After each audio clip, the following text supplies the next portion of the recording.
Remue ménage. Remue ménage.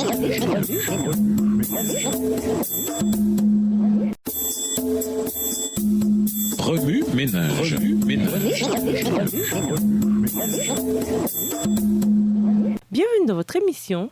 Remue ménage. Nous voilà à la leçon 10, la prophétie et les Écritures. Ainsi, nous nous fions encore plus au message des prophètes. Vous ferez bien d'y prêter attention. Il est pareil à une lampe qui brille dans un lieu obscur jusqu'à ce que le jour paraisse et que l'étoile du matin illumine vos cœurs. 2 Pierre 1, le verset 19. Des prédictions qui n'ont jamais failli. Lisons 2 Pierre 1, les versets 19 à 21. 2 Pierre 1, les versets 19 à 21.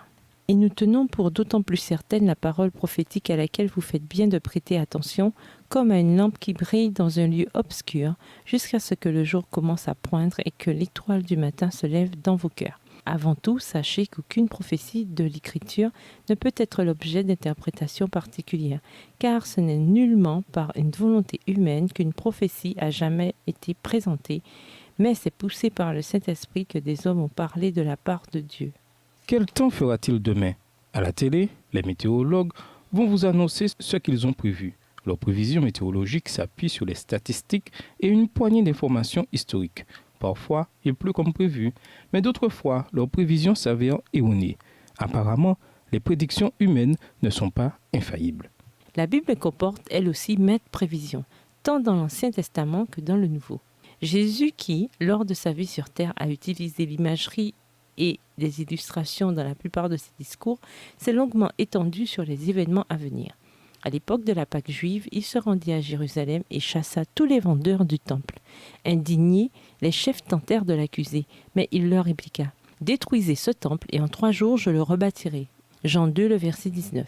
C'était évidemment chose impossible de reconstruire le temple en moins d'1 semaine. Par ces paroles, Jésus prophétisa en réalité qu'il mourrait et ressusciterait dans l'espace de 3 jours, et sa prophétie se réalisa. Certains des écrits de Pierre sont fort similaires à ce que Jésus avait prophétisé. Ils reflètent la façon de penser que l'apôtre avait apprise du Maître. Nous vivons actuellement les derniers jours de l'histoire de la terre. Par conséquent, tel l'écho des paroles de Jésus dans Matthieu 24, verset 14, Pierre nous avertit de nous préparer car la fin est proche. 1 Pierre 4, verset 7. Soyons conscients qu'en ces jours-là, apparaîtront des gens qui vivront selon leurs propres désirs et se moqueront de nous. 2 Pierre 3, verset 3. Jésus nous donne aussi cette recommandation. Gardez-vous des faux prophètes. Ils viennent à vous déguisés en brebis, mais au-dedans, ce sont des loups féroces. Matthieu 7, verset 15.